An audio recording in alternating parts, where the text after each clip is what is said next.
কি হলো?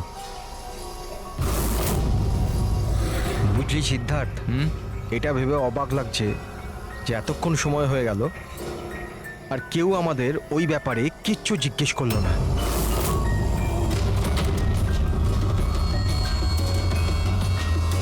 এরকম সময়ও কখনো আসবে না, আমাদের ওপর কেউ সন্দেহ করবেই না। কাশিয়া, খাবার কি তৈরি হবে না আজ? হ্যাঁ ব্যাস 5 মিনিট, অলমোস্ট ডান, রেডি হচ্ছে, ব্যাস হয়ে গেছে। Bikram, come on. আমি সিদ্ধার্থকে অনেকবার জিজ্ঞাসা করলাম যে তুমি হঠাৎ রে আর বিক্রমের সাথে 2 সপ্তাহের জন্য ছুটিতে কেন গিয়েছিলে, কিন্তু ও বলেছিল যে বিজনেসের ব্যাপার। আমার বিশ্বাস হচ্ছে না একটু। তা আশা, তুই বিক্রমকে জিজ্ঞাসা করেছিস? হ্যাঁ জিজ্ঞাসা করেছিলাম, তার এই উত্তর দিল। ও তোকে আবার মেরেছে? তাশা, তোর এটা মনে হচ্ছে না যে বিক্রম মরে গেলে ভালো হয়?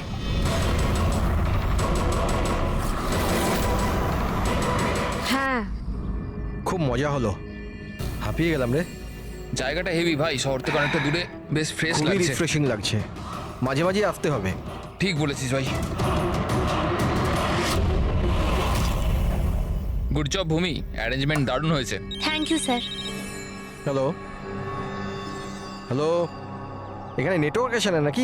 স্যার এখানে নেটওয়ার্ক একটু উইক আছে, আপনাকে ওইদিকে জঙ্গলের দিকে যেতে হবে। হ্যালো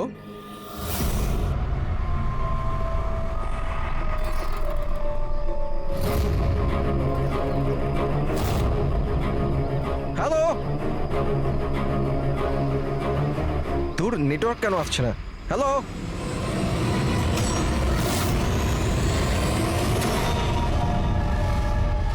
নীলম, তুমি? নীলম, নীলম, নীলম,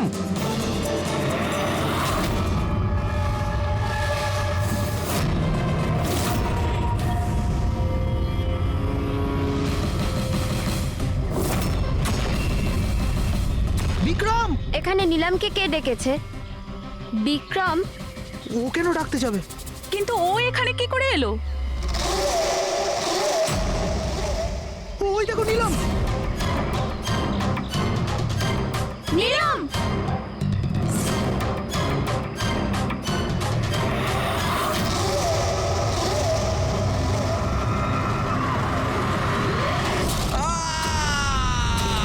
বিক্রমের চিৎকার এটা।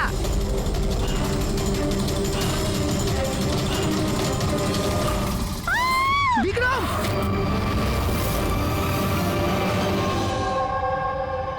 তোমরা সবাই বলতে চাইছো যে বিক্রমকে এখানে নীলম ইচ্ছে করে ডেকেছিল যাতে ওকে সহজেই মারতে পারে, তাই তো? আচ্ছা, আপনারা কি নীলমকে দেখেছিলেন নাকি বিক্রমের মুখ থেকে শুধু শুনেছিলেন? স্যার, আমরা প্রত্যেকে নীলমকে দেখেছি। আর ও হালকা নীল রঙের লম্বা ড্রেস পরেছিল। আচ্ছা, এই নীলম কে আর ও এখানে কি করে এলো? আচ্ছা, ও কি জানতো যে আপনারা এখানে ছুটি কাটাতে আসছেন? স্যার, নীলম আমাদের প্রত্যেকেরই কমন ফ্রেন্ড, আর 2 মাস ধরে তো নীলমের সাথে আমাদের কোনো যোগাযোগই ছিল না। আচ্ছা, আর তার আগে? স্যার, ওই 2 মাস আগে ওই আমাদের আর নীলমের মাঝে কিছু প্রবলেম হয়েছিল। ওর পরে নীলমের সাথে আর কোনো যোগাযোগ নেই স্যার। হ্যাঁ স্যার, আজ বিক্রমের মুখে নিলামের নাম শুনে আমরা সব অবাক হয়ে গেছিলাম। আপনি তো এখানকার কেয়ারটেকার, আপনি তো খুব ভালোভাবে জানবেন যে এখানে কে এসেছিল আর কি কারণে এসেছিল। একদম ফাঁকা জায়গা স্যার, যে কেউ যেতে আসতে পারে। ভূমি, তুমি বিক্রমকে জঙ্গলে পাঠিয়েছিলে তো ফোনে কথা বলার জন্য? স্যার কারণ ওখানে নেটওয়ার্ক খুব উইক থাকে, তার জন্য। চাইলে আপনারা নিজেরা চেক করে দেখতে পারেন। ঠিক আছে, বিক্রমকে ফোন কলটা কে করেছিল সেটা যদি একবার জানতে পারি তাহলে ঠিক জানতে পারবো যে এখানে কি হয়েছিল আর করেছিল কে।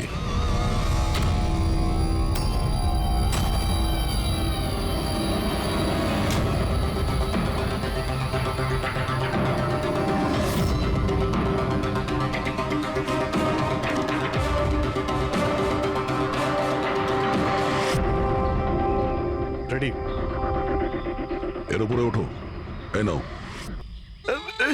কে আমি? আরে পা দাও, ওইতে পা। চলো, আরে স্যার কিচ্ছু হবে না। হ্যাঁ, সাবধানে তাড়াতাড়ি করো। আরে আরে স্যার ধরে নাও এটা। স্যার সাবধানে, নয়তো আমি পড়ে যাবো কিন্তু।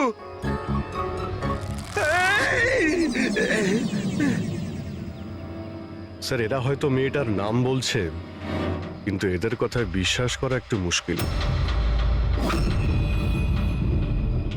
বিক্রমের ওজন প্রায় 70 থেকে 80 কিলো হবে। একটা মেয়ে ওকে কুড়ুল দিয়ে মারার পরে ওর লাশটাকে ফাঁসিতে ঝুলিয়ে দেয়। অদ্ভুত মনে হচ্ছে না স্যার? নীলম? এই নীলমটা আবার কে? কি উদ্দেশ্য থাকতে পারে তার? স্যার বিক্রমের কাছে একটা আননোন নাম্বার থেকে ফোন এসেছিল। সেই নাম্বারটা ট্রেস তো হচ্ছে না, বোধহয় সিম কার্ডটা ডিস্ট্রয় করে ফেলেছে। হ্যাঁ স্যার, ওই ভূমি কেয়ারটেকার, ওর আচরণও কেমন যেন সন্দেহজনক।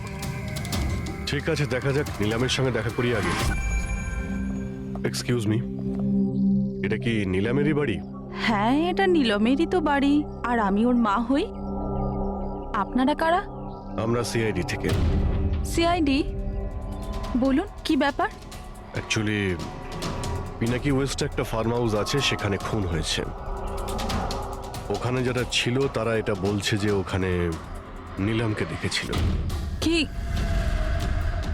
তাহলে আপনারা এটাই বলতে চান যে নীলম কাউকে খুন করে দিয়েছে, আর আপনারা ওর বাড়িতে ওর সাথে দেখা করতে এসেছেন? হ্যাঁ, নিলাম কোথায়? আসুন আমার সাথে। কোথায়? আপনারা নীলমের সাথে দেখা করতে চান না? আসুন, আমি দেখা করাচ্ছি নীলমের সাথে।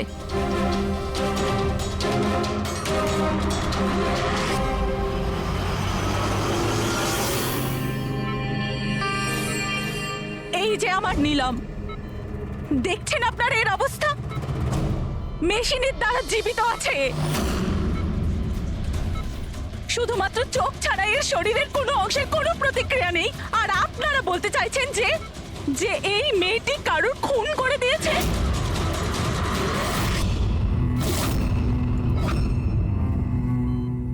খুন করেছে আমার দিদি? নিলামের এরকম অবস্থা কবে থেকে আর কিভাবে? গত মাস থেকে। ওর সেই গাড়ি অ্যাক্সিডেন্ট হয়েছিল, তারপর এই অ্যাক্সিডেন্ট হলো কি করে? মানে কেউ এসে ধাক্কা মেরেছিল, না গাড়ির ব্রেক ফেল হয়ে গেছিল? ওই নীলম নেশা করেছিল। আপনারা কারা আর এসব কি হচ্ছে? আমরা সিআইডি থেকে এসেছি। সিআইডি?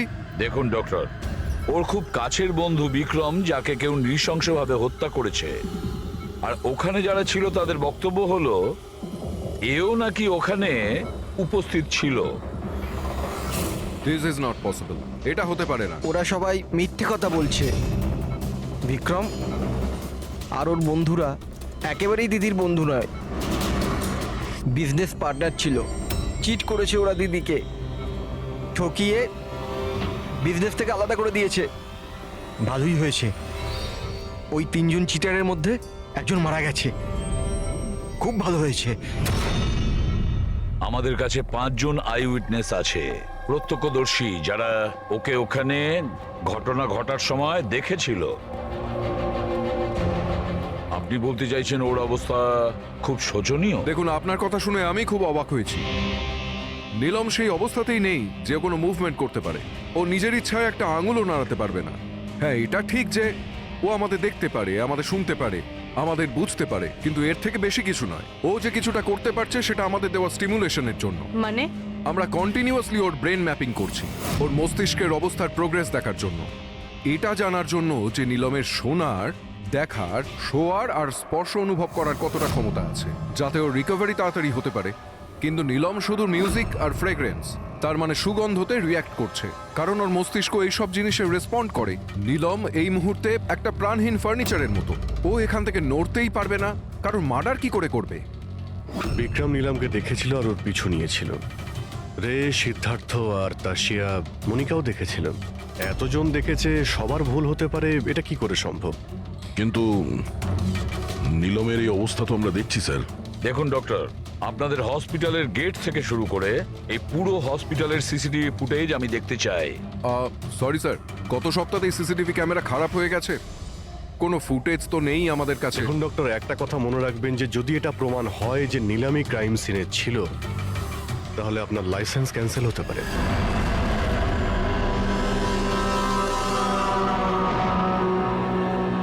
এবার ডক্টর সারিকাকে দিয়ে ওর ভালো করে এক্সামিন করাতে হবে। এই পরিস্থিতিতে দুটো ব্যাপার হতে পারে। হতে পারে এই নীলম নাটক করছে, কিংবা ওর মতো দেখতে কেউ আছে, আর এতজনে দেখেছে, সবার চোখে তো আর ফাঁকি দিতে পারবে না। স্যার, আমার মনে হচ্ছে পুরবি আর ফ্রেডিকে একে লক্ষ্য রাখার জন্য এখানেই থাকা উচিত। তাহলেই জানা যাবে ও বিছানা থেকে উঠতে পারে কিনা। পুরবি, টেডরিক, এই করিডোর থেকে শুরু করে আর ওর ঘর অবধি খুব ভালো করে খেয়াল রাখবে। ভালো তো লাগছে না ওকে এই অবস্থায় দেখতে, কিন্তু তবু আমাদের ওর ফিঙ্গারপ্রিন্টস আর ফুটপ্রিন্টস নেওয়া দরকার। আর তাছাড়া নীলামের ভাই আর মা ছাড়া ওখানে আর কে কে আসেন ওর খোঁজ নিতে, ওর সঙ্গে দেখা করতে, সেটাও দেখতে হবে।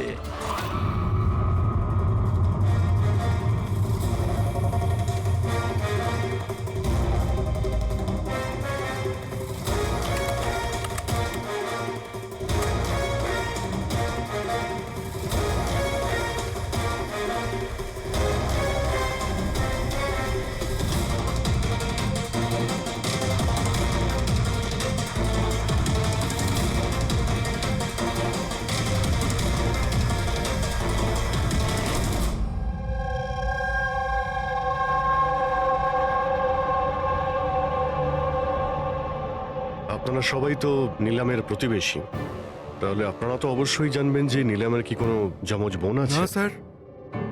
আচ্ছা, কোনো কাজিন বা ফ্রেন্ড যাকে নিলামের মতোই দেখতে? স্যার, নীলমকে আমরা ছোট থেকে দেখছি, অনেক বছর ধরে চিনি ওদের পরিবারকে। নীলমের কোনো বোন নেই, শুধু একটা ভাই আছে।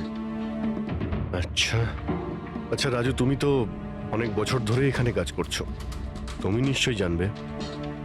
স্যার, নীলম দিদির আত্মীয়দের দেখেছি আমি, ওনার বন্ধুদেরকেও আমি চিনি, কিন্তু স্যার এমন কেউ নেই যাকে নীলম দিদির মতো দেখতে। নীলম, ওর জ্ঞান নেই, ও কোমাতে আছে, আর ও তো কিছুই করতে পারবে না। আর রইলো বাকি সবাই যারা ওই সময় পিকনিকে প্রেজেন্ট ছিল। বিক্রমকে খুন ওদেরই মধ্যে কেউ করেছে। তবে স্যার, এই তাশিয়া বিক্রমের স্ত্রী, ওর মুখ দেখে মনে হচ্ছে না যে ওর স্বামী মারা যাওয়াতে ওর কোনো আফসোস রয়েছে। কিংবা স্যার নীলমের মা বিদ্যা আর ওর ভাই ঋষভ। স্যার, বিক্রম আর ওর বন্ধুরা নীলমকে বিজনেস থেকে সরিয়ে দিয়েছিল। হতে পারে বদলা নেওয়ার জন্য দুজনে মিলে বিক্রমকে প্রাণে মেরে দিয়েছে। স্যার, সন্দেহর তালিকায় তো এও রয়েছে, এই বিক্রমকে জঙ্গলের দিকে পাঠিয়েছিল স্যার। পঙ্কজ, এই 4 জনের ওপর কড়া নজর রাখো। দেখো গত 48 ঘন্টায় কি করছিল, কোথায় কোথায় গিয়েছিল।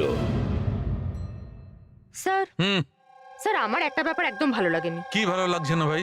স্যার, আমি নিজে ওই মেয়েটাকে এক্সামিন করে আসছি, বেচারি নিজের হাতটাও নাড়াতে পারে না, আর আমরা ওর ফুটপ্রিন্টস আর ফিঙ্গারপ্রিন্টস খুনির সাথে ম্যাচ করাচ্ছি। দিস ইজ সারিকা, একটা কথা তুমি খুব ভালো করে মনে রাখবে। তুমি এতদিন ধরে সিআইডিতে কাজ করছো, সিআইডির কাজে কোনো ইমোশনের জায়গা নেই। এখানে সবাইকে সন্দেহ করতে হয়। মনে রেখো, ওই মেয়েটাকে 5 জন লোক ওখানে দেখেছে, বুঝলে? ইমোশনের কি আছে? এক কাজ করো, এই সব ফিঙ্গারপ্রিন্টস যেগুলো পুরবি আমাদের এনে দিয়েছে, আর এই দড়ি থেকে, কুড়ুল থেকে যে ফিঙ্গারপ্রিন্টস আমরা পেয়েছি, ওগুলো আমি সেভ করেছি। একটু ম্যাচ করে দেখো যদি কিছু পাওয়া যায়।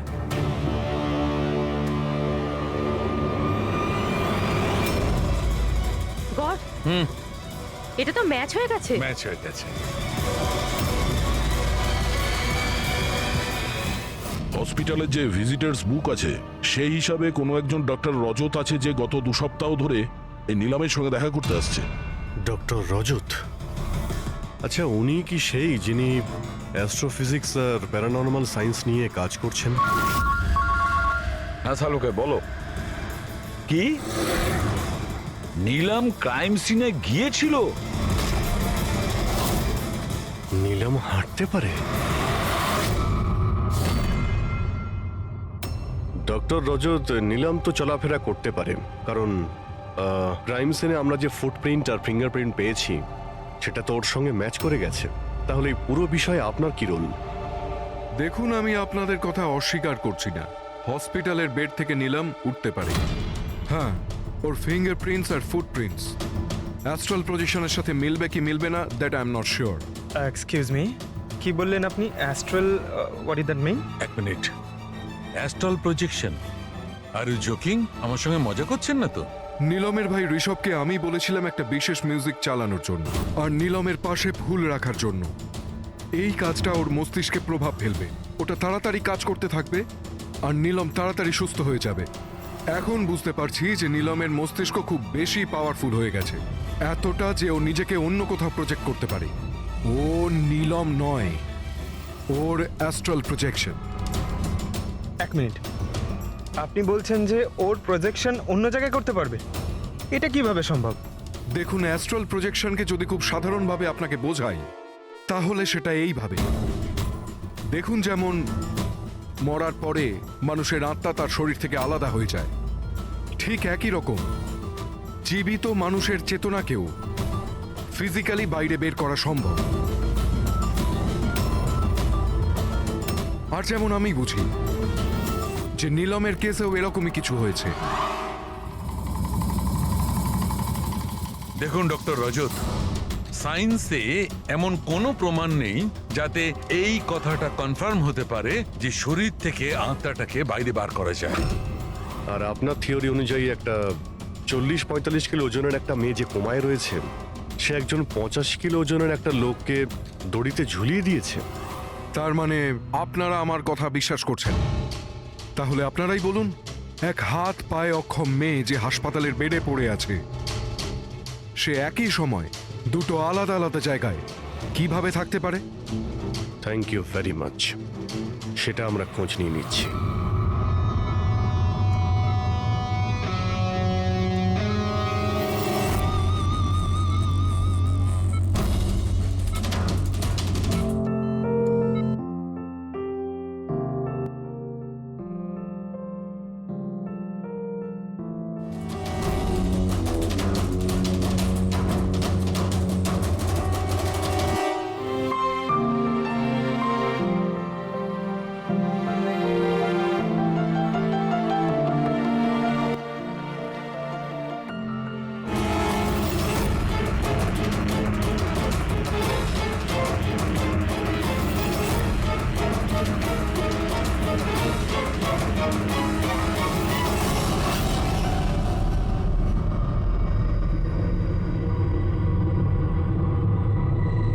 শোনো,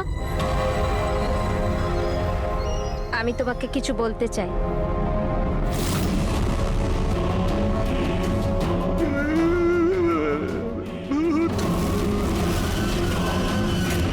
আরে, এই মাত্র তো ছিল।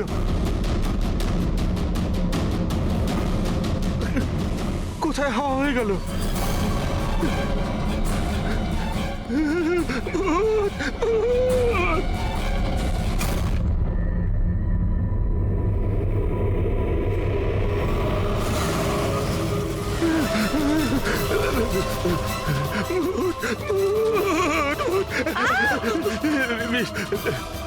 ওখানে ভূত।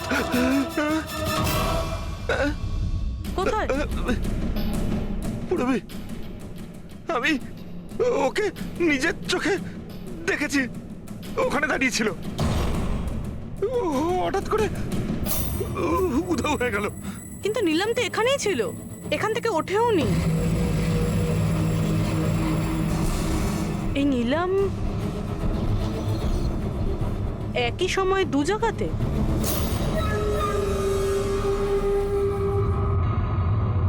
স্যার, আমি নিজের চোখে দেখেছি নীলমের আত্মা দাঁড়িয়েছিল এই করিডোরেই।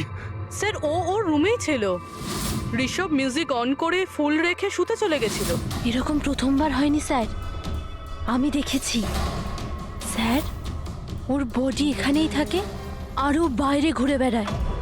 দেখলেন, আমি আপনাদের আগেই বলেছিলাম, মিউজিক আর ফুলের জন্য ওর নার্ভের সক্রিয়তা বেড়ে যায় আর সেই অবস্থায় ওর আত্মা শরীরের বাইরে চলে যায়। Astral projection.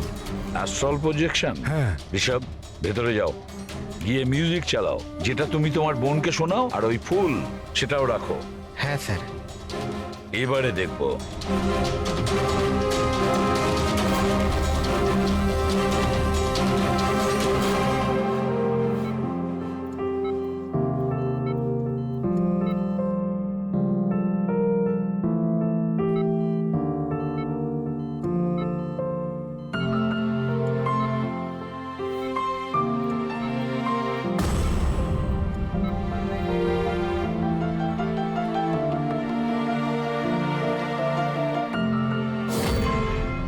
দেখুন, শরীরে সক্রিয়তা বাড়ছে। আমি আপনাকে বলেছিলাম না আমি ভুল বলিনি? ঠিক আছে ডক্টর, ওর আঙ্গুলটা নড়াচড়া করছে, কিন্তু ওর অ্যাস্ট্রাল প্রজেকশন কোথায়? শুধু তো আঙ্গুলের রিয়াকশন দেখছি। তাহলে কি পুরো হসপিটালেই ওর আঙ্গুলের ছাপ খুঁজে বেড়াবো? যদি ওর আত্মা ওর শরীর থেকে বেরিয়ে অন্য কোথাও যায়, তাহলে ওর ফুটপ্রিন্ট আর ফিঙ্গারপ্রিন্টও সাথে নিয়ে যায়, তাই না? দেখুন, আপনাকে বুঝতে হবে, নীলমের আত্মা আপনার অর্ডারে তার শরীর ছেড়ে বাইরে আসবে না। এটা নিজে থেকেই স্বেচ্ছায় আসবে। ও প্লিজ ডক্টর, আপনার এই সায়েন্সের কথাবার্তা আমাদের মাথাতেই ঢুকছে না। এই কেসটা আমরা সলভ করব, বুঝেছেন? আপনারা আমার কথাকে বিশ্বাস করুন। এক্সকিউজ মি, আসুন। দেখুন দেখুন নিলামকে। ওর অবস্থা দেখে আপনাদের মনে হচ্ছে যে হসপিটাল থেকে বাইরে বেরিয়ে ও কাউকে মার্ডার করতে পারে? হ্যাঁ স্যার, আমরা প্রত্যেকে ওকে দেখেছিলাম। ওটা নীলমই ছিল, আর আমাদের কোনো ভুল হয়নি স্যার। 1 মাস হয়েছে তোর অ্যাক্সিডেন্টের। এটা হতেই পারে যে অভিনয় করছে, হাঁটাচলা করতে পারে। সিদ্ধার্থ, ও সত্যি বেড থেকে নড়াচড়া করার অবস্থায় নেই। তাহলে ওটা কে ছিল যাকে আমরা ওখানে দেখেছিলাম? ওই দেখো নিলাম। স্যার, আমি বলেছিলাম না নীলমের আত্মা ওর শরীর থেকে। Thank you very much. আপনি আমার ওদিকে গিয়ে বসুন। আপনারাও প্লিজ ওদিকটা গিয়ে বসুন, প্লিজ ওই দিকটা গিয়ে বসুন। স্যার, এর আঙুল আর পায়ের ছাপ ম্যাচ কিভাবে হতে পারে? হতে পারে যদি কেউ নিলামের ফিঙ্গারপ্রিন্টস আর পায়ের ছাপ ক্রাইম সিনে ছেড়ে আসে তবে। কি হলো স্যার? একটা কথা আমার মাথায় ঘুরছে। বিক্রমের মৃত্যুর পরে তোমাদের মনে আছে বিক্রমের বন্ধুরা কি বলেছিল? স্যার, নীলম আমাদের প্রত্যেকেরই কমন ফ্রেন্ড, আর 2 মাস ধরে তো নীলমের সাথে আমাদের কোনো যোগাযোগই ছিল না। সিদ্ধার্থ কি করে জানলো যে নীলমের অ্যাক্সিডেন্ট 1 মাস আগে হয়েছিল? 1 মাস হয়েছে তোর অ্যাক্সিডেন্টের। হাঁটাচলা করতে পারে, এটা হতেই পারে যে অভিনয় করছে। সিদ্ধার্থ, রে, তাশিয়া, মনিকা আর ভূমি, এদের সবাইকে বিউরোতে নিয়ে এসো। সিদ্ধার্থ,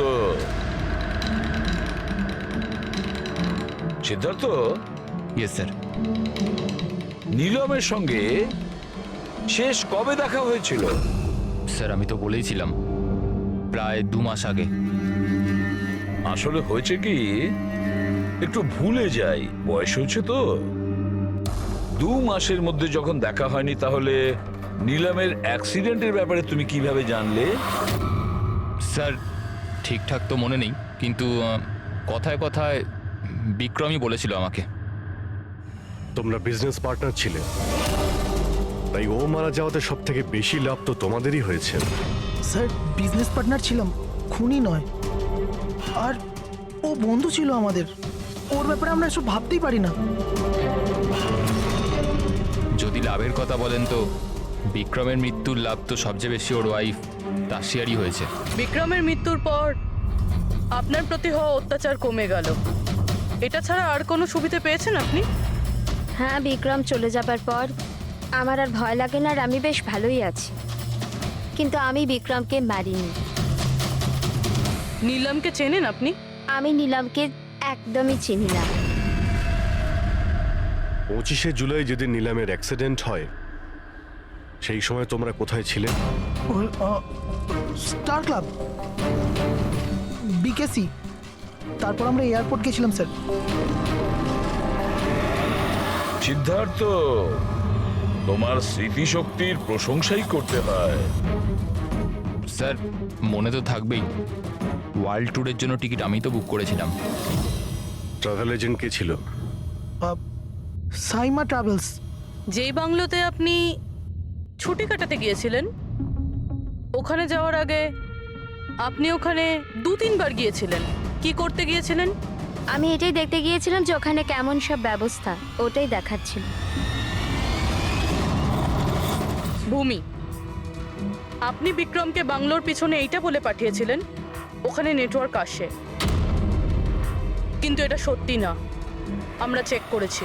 দেখুন ম্যাডাম, ওরা অনেক বড় লোক, আমার ওদেরকে মেরে কি লাভ হবে? আর আপনি শুধু শুধু আমাকে এইসবে টানছেন। ম্যাডাম, আমি কিছু করিনি। তাহলে বিক্রমের মৃত্যুর আগে, একদিন আগে হসপিটালের বাইরে কি করছিলেন? আমার ভাইয়ের দোকান আছে, ওখানে দেখা করতে গেছিলাম। আর মনিকা, আপনার কি বক্তব্য? আমি নিলামের ব্যাপারে কিছু জানি না। তাছাড়া আমার হাজব্যান্ড আমাকে বেশি কিছু বলে না, তাই এসব ব্যাপারে আমার কিছু যায় আসে না। স্যার, এই 5 জনের মধ্যে বিক্রমের খুন যেই করুক, কিন্তু বিক্রমের খুন আর নিলমের যে অ্যাক্সিডেন্ট, এদের মধ্যে কোনো না কোনো সম্পর্ক তো আছে স্যার। রাইট। এটা অ্যাস্ট্রাল প্রজেকশনের ব্যাপার নাকি যমজের, কিন্তু এটা তো শিওর যে এদের মধ্যে কেউ আছে যে নিলামের এই অবস্থার সুযোগ নিচ্ছে। নিলামের অ্যাক্সিডেন্ট পালোমি ব্রিজে 25শে জুলাই হয়েছিল, আর পুলিশ খবর পায় ওই দিন সকালে 4টে থেকে 5টার মধ্যে। এটা খোঁজ নিতে হবে যে ওই 3 জন, বিক্রম, সিদ্ধার্থ আর রে, 25শে জুলাই কোথায় ছিল, আর কে নিলামের অ্যাক্সিডেন্টের ব্যাপারে প্রথম জানতে পারে। আর হ্যাঁ অভিজিৎ, ওই সাইমা ট্রাভেলস, ওখানেও ভালো করে জিজ্ঞাসাবাদ করো। রবি, আজকে রাত্রে এই হসপিটালেই থাকো, কিন্তু একটা কথা মনে রেখো, ওই রুমে আজ না কোনো মিউজিক বাজবে, না কোনো ফুল থাকবে। শুধু এটা খেয়াল রাখতে হবে যে নিলামের শরীর থেকে নিলাম বাইরে কিভাবে যায়। বিক্রম, রে, সিদ্ধার্থ, এদেরকে আপনি অবশ্যই চেনেন। ওদের ওয়ার্ল্ড ট্যুরের টিকিট তো আপনিই বুক করেছিলেন না? হ্যাঁ স্যার। স্যার, ওরা খুব অদ্ভুত লোক। স্যার, প্রথমে ওরা দিল্লি যেতে চেয়েছিল, বুকিংও হয়েছিল, কিন্তু হঠাৎ করে বললো যে 3-4 ঘন্টার মধ্যে জোগাড় করে দাও, ওয়ার্ল্ড ট্যুরে বেরোবো। দেখুন, ডিটেলে বলুন আপনাদের কি কথা হয়েছিল। হ্যাঁ স্যার। ওই অ্যাক্সিডেন্টের ব্যাপারে কি করে জানলেন আপনারা? স্যার, সকাল 4টের সময় আমাদের কাছে খবর এসেছিল যে একটা গাড়ি ব্রিজ থেকে নিচে পড়ে গেছে। আমি আমার টিম নিয়ে এখানে পৌঁছই আর ওই মেয়েটাকে গাড়ি থেকে বাইরে বের করি। কিন্তু স্যার, অবাক হওয়ার বিষয় হলো এটাই যে এত ভয়ঙ্কর অ্যাক্সিডেন্টের পরেও মেয়েটার শ্বাস চলছিল। তদন্ত করে কি জানতে পেরেছেন? এটা কোনো অ্যাক্সিডেন্ট ছিল নাকি কেউ জেনে শুনে কাজটা করেছিল? অ্যাক্সিডেন্ট ছিল স্যার। মেয়েটাকে নেশাগ্রস্ত অবস্থায় গাড়িতে পাওয়া গেছে। কিন্তু স্যার, অবাক হওয়ার মতো বিষয় এই যে সিসিটিভি ফুটেজে না মেয়েটাকে দেখা গেছে, না মেয়েটার গাড়িটাকে। ও যে এখানে কি করে পৌঁছলো সেটা কিছুতেই বুঝতে পারছি না। আচ্ছা, অ্যাক্সিডেন্ট তো 1 মাস হয়ে গেছে, কিন্তু এর ফুটেজ তো পেয়ে যাবো। একটা কাজ করো, এই 24 জুলাইয়ের রাতে ক্লাব ভিস্টা থেকে এয়ারপোর্ট যাওয়ার মধ্যে যতগুলো সিসিটিভি ক্যামেরা আছে সবগুলোকে চেক করো। আর হ্যাঁ, ওই হাইওয়েরও নিয়ে নাও যেটা পুলমি ব্রিজের দিকে যায়, যেখানে নিলামের কারের অ্যাক্সিডেন্ট হয়েছিল। স্যার, 25শে জুলাই রাতে বিক্রম স্যার ফোন করেছিল। স্যার, উনি বললেন যে ওনারা 3 জনে ওয়ার্ল্ড ট্যুরে যাবেন, এই জন্য নেক্সট ফ্লাইটেই টিকিট বুক করে দিতে। স্যার, আমার খুব অদ্ভুত লেগেছিল ব্যাপারটা, কিন্তু স্যার ওনার কথা থেকে এটা মনে হচ্ছিল যে কিছু তো একটা গড়বড় চলছে। I see. বুঝতে পারছি না, নিলমকে সবাই সব জায়গায় দেখতে পাচ্ছে কি করে, যখন ও নিজের বিছানা থেকেই উঠতে পারছে না। হ্যাঁ স্যার, আমি এখানেই আছি, আর নিলামও আমার চোখের সামনে আছে, ওইভাবে বিছানায় শুয়ে। আর এই নিলামের মতন দেখতে মেয়েটাকেও দেখতে পাইনি, সব কিছু নর্মাল। কামন ইয়ার মনিকা, তোমার কি মনে হয় বিক্রমের মৃত্যুর পর নিলম আমাকে আর রেকে মেরে দেবে? আরে রিল্যাক্স ইয়ার, রে আমার সাথেই আছে, কিচ্ছু হবে না, আমরা বাড়িতেই আসছি।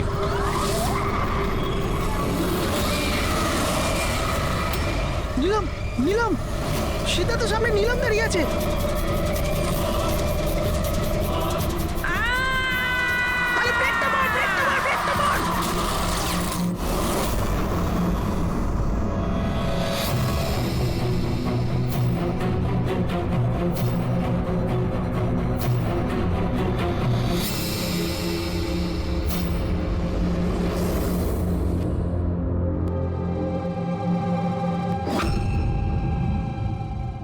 হোটেল থেকে এয়ারপোর্ট পৌঁছতে কমপক্ষে 2 ঘন্টা লাগে। ভেবে পাচ্ছি না এই 3 জনের 7 ঘন্টা কিভাবে লাগলো। আর স্যার এই ফুটেজগুলো নিয়ে কিছু করা হয়েছে। এই একটু পিছনে নাও তো পঙ্কজ, আর একটু পিছনে নাও যেখানে ডিসি চক ছিল। হ্যাঁ স্টপ, এখান থেকে চালাও। আর এটা পরের ফ্রেমে উধাও। এই ফুটেজ এডিট করা হয়েছে স্যার, এডিট করা হয়েছে। পুলমি ব্রিজের দিকে যাওয়ার রাস্তার সমস্ত সিসিটিভি ফুটেজ তো আমরা চেক করেছি। নিলামের কার তো কোথাও দেখতেই পাইনি। আর যদি নিলাম এই রাস্তা দিয়ে না যায় তাহলে ওর গাড়ি ওখানে ওই পুলমি ব্রিজের নিচে কি করে গেল? স্যার মনে হচ্ছে নিলামের সঙ্গে ওখানেই কিছু হয়েছিল, যেখান থেকে ফুটেজে গাড়িটা উধাও হয়েছে। পুলিশের রিপোর্ট অনুযায়ী নিলামের অ্যাক্সিডেন্ট হয়েছিল 25 তারিখ সকালে 4টে থেকে 5টার মধ্যে। মানে অ্যাক্সিডেন্টটা 24 তারিখ রাত্রে হয়েছিল। যে ট্রাফিক পুলিশ ওই সময় ডিউটিতে ছিল আর সার্ভিলেন্স কপস ডিউটিতে ছিল, ওদের সাথে কথা বলতে হবে। Hello, what? এখন কোথায়? ওকে, ঠিক আছে, আমরা আসছি। স্যার এই সিদ্ধার্থ আর রের গাড়ির অ্যাক্সিডেন্ট হয়েছে। কি তরফে সম্পূর্ণ চেষ্টা করেছি, কিন্তু এখন পেশেন্টকে বাঁচানো খুব মুশকিল। কি হলো? কিভাবে অ্যাক্সিডেন্ট হলো? কি করে মানে? এই সব নিলামের জন্যই হয়েছে, এইসব নিলাম করেছে। এটা আপনি কি করে জানলেন? আমি ফোনে শুনেছিলাম, রে সিদ্ধার্থকে বলল যে সামনে রাস্তায় নিলাম দাঁড়িয়ে আছে। নিলাম? সীতা তো সামনে নিলাম দাঁড়িয়ে আছে। ওরা দুজনেই খুব ভয় পেয়ে গেছিল। পুরবি তুমি নিলামের কাছেই ছিলে তো? স্যার স্যার নিলাম হসপিটালেই ছিল, ওর বাইরে যাওয়ার প্রশ্নই ওঠে না। আপনাকে এই অ্যাক্সিডেন্টের খবর কে দিয়েছে?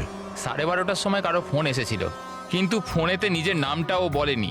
আমরা যখন অ্যাক্সিডেন্ট স্পটে পৌঁছলাম, কারটা তখন পাল্টি মেরে রাস্তার নিচে পড়েছিল। ভেতরে সিদ্ধার্থ রক্তে মাখামাখি হয়েছিল, আর রের শরীরটাও জানলা দিয়ে অর্ধেক ঝুলেছিল। এক কাজ করি, সিদ্ধার্থ আর রে দুজনের মেডিকেল রিপোর্ট আর ওই গাড়িটাকে নিয়ে ফরেন্সিক ল্যাবে পাঠিয়ে দাও। এখানে সব জায়গায় পুলিশ প্রহরা আছে স্যার, সব বন্দোবস্ত হয়ে গেছে স্যার। Very good. আর আশপাশের সমস্ত রাস্তায় ব্যারিকেড লাগিয়ে দাও, ঠিক আছে? কেউ যেন আসতে যেতে না পারে। Over and out. একটা গাড়িও যেন এদিক দিয়ে না যেতে পারে। হ্যাঁ স্যার। যারা হেঁটে হেঁটে যাবে তাদের বলে দাও অন্য রাস্তা দিয়ে যেতে।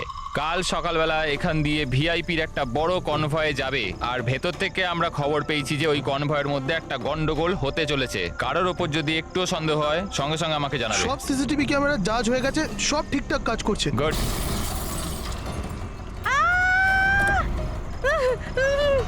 ও my God, oh my God, oh my God, oh my God, I am so sorry, I am so sorry. ওঠো ওঠো ওঠো ওঠো। আমি কিছু করিনি। Get up please, get up. Accident করলেন নাকি? না আমি কিছু করিনি। He came in front by car. এভাবে কেউ গাড়ি চালায় নাকি?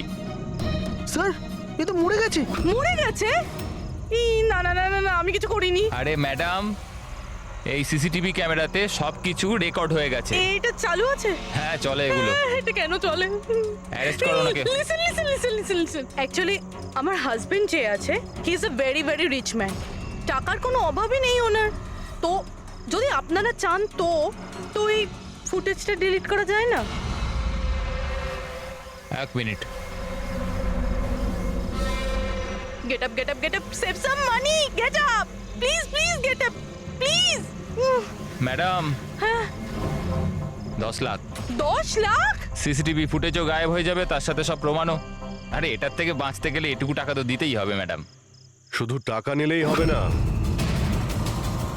আরো অনেক কিছু নিতে হবে তোমাদের।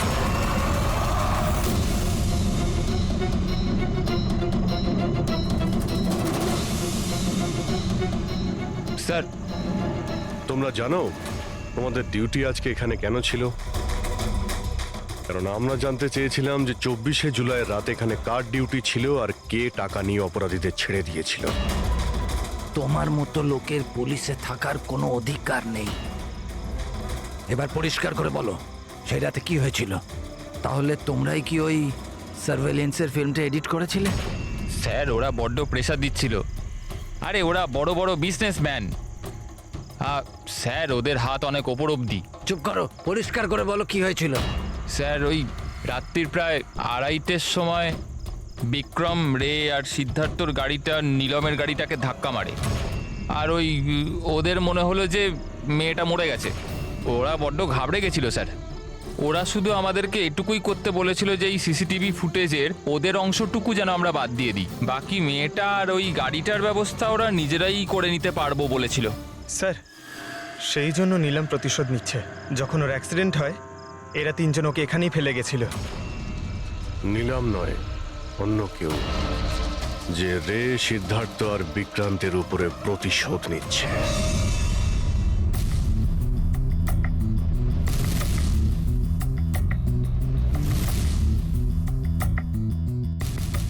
অভিজিৎ, নীলমের শরীর থেকে তার বাইরে যাওয়া পসিবল নয়। অ্যাস্ট্রাল প্রজেকশন, সেটা তো আমরা ধরছিই না। আর পুরবি তো দেখেছে, পুরবি ওখানে ছিল, আর ও তো বলছিল যে নীলম ওখান থেকে নড়েইনি। তাহলে বুঝে উঠতে পারছি না যে সিদ্ধার্থ আর রে এরা দুজনে নীলমকে রাস্তায় কিভাবে দেখলো। এক মিনিট, এই নীলম একই সময় নিজের রুমে আর হসপিটালের করিডোরেও তো দেখা গিয়েছিল।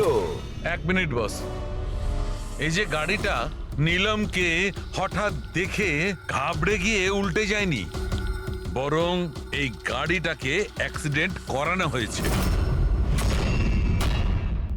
এত জোরে ধাক্কা মেরেছে যে ওদিকে দরজাটা তো পেরিয়ে গেছে। ইচ্ছে করে জেনে বুঝে কোনো গাড়ির সঙ্গে এটাকে ধাক্কা লাগানো হয়েছে। স্যার, সিদ্ধার্থ আর রের অ্যাক্সিডেন্ট একটাই গাড়িতে হয়েছে, কিন্তু ওদের মেডিকেল রিপোর্টস কিছুতেই ম্যাচ করছে না। কি?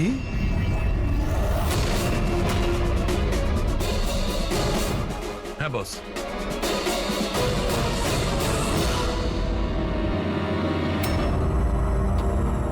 এই পুরো রহস্যটা কি? এটা কি বলতে চাইছে? ফিঙ্গারপ্রিন্টস আর ফুটপ্রিন্টস ম্যাচ করা, দুটোই তো অ্যাক্সিডেন্ট। আর সারিকা বলছে যে সিদ্ধার্থ আর রের মেডিকেল রিপোর্ট ম্যাচ করছে না।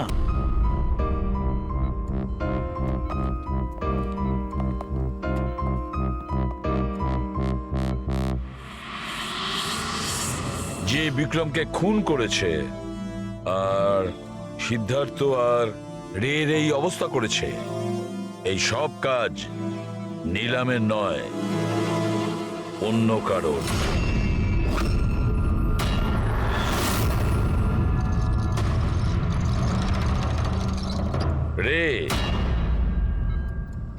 রে তোমার যেখানে অ্যাক্সিডেন্ট হয়েছিল সেখানে সিআইডির অফিসাররা গিয়েছিল। আর তাছাড়া তোমার গাড়ির কন্ডিশন আর তোমাদের মেডিকেল রিপোর্টও চেক করা হয়েছে। ওটা খুব সাংঘাতিক অ্যাক্সিডেন্ট হয়েছিল। দেখো সিদ্ধার্থর কিরকম অবস্থা। কিন্তু একটা জিনিস দেখে ভালো লাগছে, এত বড় অ্যাক্সিডেন্ট, এত সাংঘাতিক অ্যাক্সিডেন্ট যেখানে সিদ্ধার্থর এরকম অবস্থা, সেখানে তোমার তো শুধু এত সামান্য আঘাতটা লেগেছে কিভাবে? আচ্ছা, এই অ্যাক্সিডেন্টটা হলো কিভাবে? আসলে ওই আমি রাস্তাতে আমি নীলমকে দেখেছি, আর এই কথাটাই আমি সিদ্ধার্থকে বলেছি। ওই ভয় পেয়ে গাড়ি টার্ন করতে গেল, গাড়ি স্পিডে ছিল তো কন্ট্রোল হলো না, আর গাড়ি উল্টে গেল। না না না না না, মিথ্যে কথা বলছো তুমি।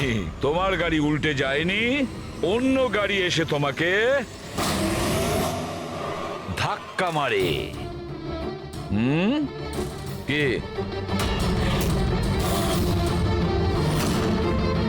হ্যাঁ স্যার, সিদ্ধার্থকে মারার প্ল্যান আমিই করেছিলাম, আর এতে ভূমি আমাকে সাহায্য করেছিল।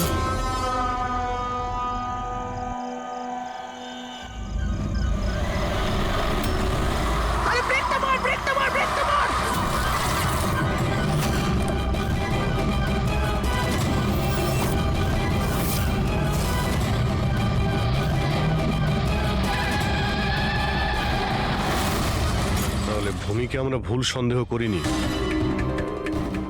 আর নীলমের হলোগ্রাম, ওটাও তুমি বানিয়েছিলে, তাই তো? এই নীলম একই সময় নিজের রুমে আর হসপিটালের করিডোরেও তো দেখা গিয়েছিল। এটা শুধু একটা কারণেই ঘটতে পারে, শুধু একটা কারণে। 3D হলোগ্রাম মানে নিলাম ছিল না, নিলামের ফটো ছিল। হ্যাঁ স্যার, ওই হলোগ্রাম আমি বানিয়েছিলাম, কিন্তু নিলামকে এই অবস্থায় পৌঁছানোর দায়ী আমি নই স্যার।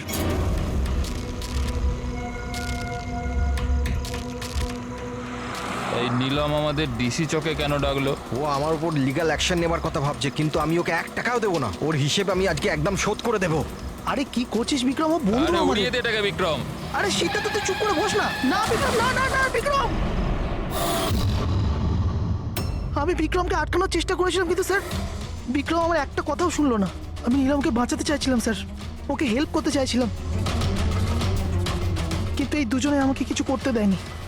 ও আমাদের বন্ধু ছিল স্যার, কিন্তু আমিও টাকার লোভে পড়ে গিয়ে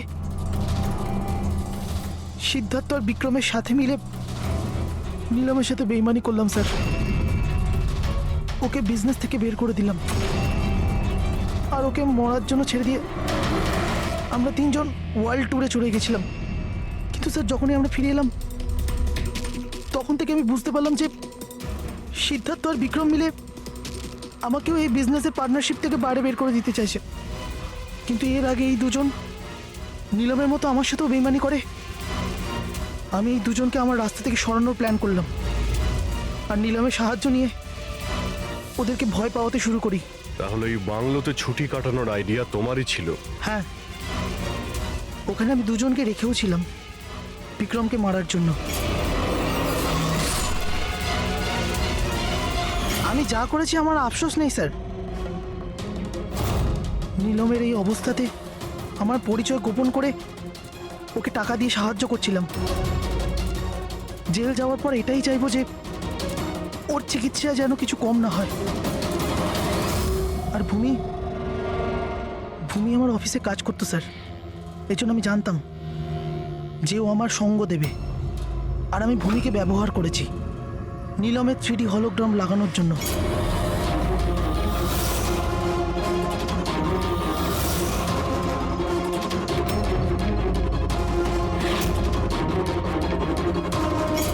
তুমি আর ভূমি যা করেছো সেটা অন্যায়। আইন তোমাদের কোনোদিন ক্ষমা করবে না। কঠোরতম শাস্তি হবে